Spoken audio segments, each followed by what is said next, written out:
In this section, I will look at configuring network authentication. Authentication is the process of either allowing or denying a user access to the network. This section is more theory-based than the other sections, as it provides the foundation for a lot of other topics to come. In this video, I will first look at network authentication, which means looking at NTLM and Kerberos authentication protocols. Both these protocols are commonly used in networks to authenticate users against a domain controller. Next, I will look at remote authentication. These include PAP, CHAP, EAP, and PEEP. In certain areas of networking, for example creating VPN tunnels, you may see both sets of protocols listed in the same section. The important thing to consider is what each protocol is capable of doing, and that will give you an indication of how it is being used. Lastly, I will look at how to use group policy to configure your domain to use a particular type of authentication. NTLM authentication, or NT-LAN Manager, was the authentication system introduced in Windows NT. It is the successor to the Windows 95 LAN Manager, otherwise known as LM. NTLM uses a challenge response algorithm. A challenge response algorithm works by submitting the client a challenge. It is basically the same as saying, if you are who you say you are, you should be able to answer this question. Because of this, no password is sent over the network. The password is used to generate the response, and thus the server is able to validate the user without the password being transferred over the network. The problem with NTLM is that the user needs to be authenticated each time access is required. This puts more load on your domain controllers. NTLM exists in two different versions. The first is NTLM version 1 and was introduced in Windows NT. By today's standards, NTLM version 1 is considered not to be very secure. For these reasons, you should use the second algorithm, NTLM version 2. This was first introduced in Windows NT with Service Pack 4. It is also available for older clients by installing Active Directory client extensions. So nowadays, there is no reason to use NTLM version 1 or even the older LAN Manager. The Kerberos authentication system provides an alternative to the NTLM authentication system and addresses some of its shortfalls. The system itself is named after the three-headed dog from Greek mythology that guards Hades. Kerberos uses a ticket-based approach. When a client computer requests access to a server or service on the network, the user must be authenticated. To ensure security on the network, the process to authenticate a user should be heavily encrypted and complex enough so that it cannot easily be broken. The problem with this approach is, when you have a lot of servers on the network or services, having a complex authentication system uses up a lot of resources. To make Kerberos more efficient, a ticket is issued to the client. Like a regular ticket, for example, concert ticket, there are certain security mechanisms built in to make sure it is authentic. Near my home is a club that has Texas Hold'em. One of the staff was telling me that to get into the monthly game, you needed to have a ticket which could be obtained by winning one of their regular games. One unscrupulous person decided to print their own tickets, and a number of these fake tickets were floating around. The staff member was telling me, without even looking at the ticket, he could tell it was a fake, just from the feel of the paper alone. Closer inspection of the ticket revealed that the colors were slightly wrong, and the small differences in the font used. Just like a regular ticket, a Kerberos ticket can easily be identified as a real ticket and is very hard to forge. Once a ticket is obtained, the client can use this ticket to gain access to other resources on the network without having to be authenticated again. This makes Kerberos very fast. Kerberos is time-based, and tickets do expire after a certain amount of time. To use Kerberos effectively means all the time clocks on your servers have to be accurate. When you set up a domain, one of the domain controllers will generally have its internal clock synchronized to an external time source, and the other servers and clients will sync their time from a domain controller. When possible, you should use Kerberos, However, it cannot be used when the client is authenticated from an IP address.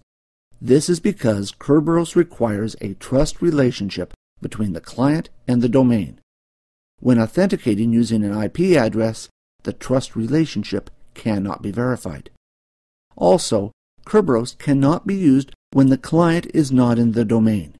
In order to use Kerberos, certain information must exist on the client, which is created when the computer joins the domain. Kerberos will also not work when clients are in a different forest or using an NTLM-based trust. In order to use Kerberos in a forest, it requires a trust relationship that is either automatically or manually created.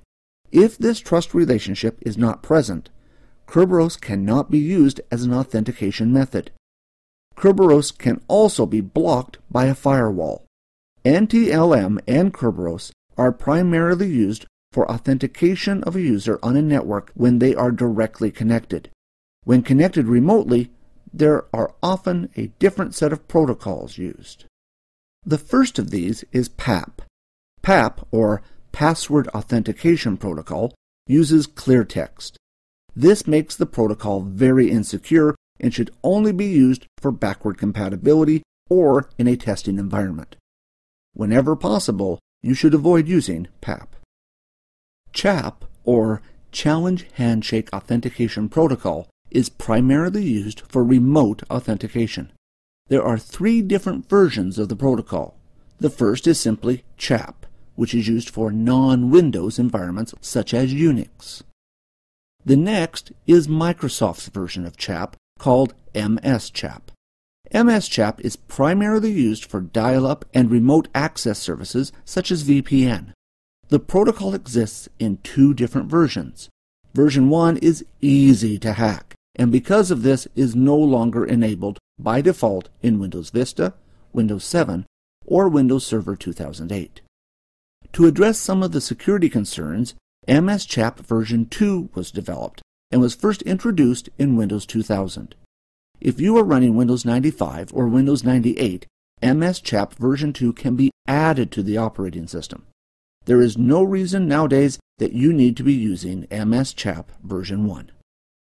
EAP, or Extensible Authentication Protocol, is not an authentication mechanism by itself, but an authentication framework.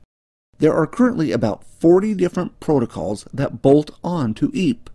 Since EAP is extendable, developers are free to add on custom authentication methods. EAP is commonly used for smart cards, certificates, and biometric devices such as fingerprint scanners. One of the more commonly used implementations of EAP is EAP TLS. TLS stands for Transport Layer Security and is the next generation of SSL. It is commonly used for smart cards and certificates. If you see a question on the exam that mentions EAP TLS, the answer is probably a smart card or certificate. If you are using wireless, you may come across WPA EAP, otherwise known as WPA Enterprise. This authentication method passes requests on to a back-end server such as Radius.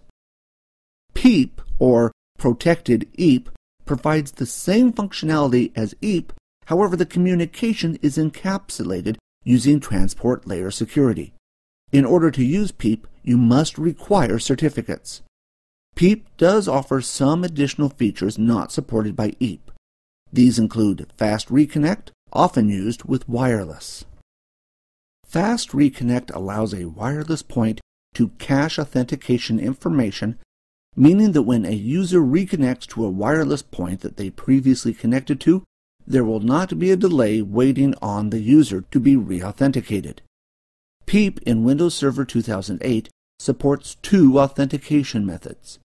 The first is PEEP EAP-TLS and uses smart cards and certificates. The second PEEP EAP MS-CHAP version 2, which is used with usernames and passwords. If you are using this authentication method, the authenticating server requires a certificate, so the client can verify the server's identity. The client will use the server certificate to create a secure tunnel that MS-CHAP will travel over. Now that you have an understanding of how authentication protocols work, let's have a look at how to configure the default authentication protocols used in your domain. To modify the default authentication system for your domain, go into your domain controller and open Group Policy Management from Administrative Tools under the Start menu. Those who have used Windows Server 2003 in the past may be familiar with the Domain Security Policy and Domain Controller Security Policy. These have been moved to Group Policy Management. If I now edit the default domain policy, I can expand down to Account Policies, which is located under Windows Settings, and then Security Settings. This contains all the Kerberos settings for my domain. If I were to create another group policy, these settings would exist in the other group policy. However, changing these settings would have no effect. Account settings can only be defined once in a domain and thus can only be changed in the default domain policy. You can see under Kerberos policy, there are some settings for Kerberos, but in most cases the default should be fine. If you need to change your default account security, for example, enable complex passwords, you will want to configure it from Account Policies. In order to change the default authentication for my domain, remember that clients are authenticated by domain controllers. So in order to change the authentication method, I need to change the domain controller's group policy. Once I have opened the domain controller's group policy, I need to expand down to the security settings again, but this time expanding to Local Policies and then Security Options.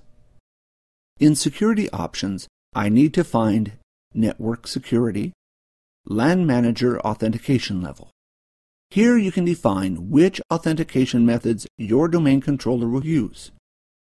You can see the options range from using LM authentication, which is not recommended, to enabling everything, and finally only allowing NTLM version 2.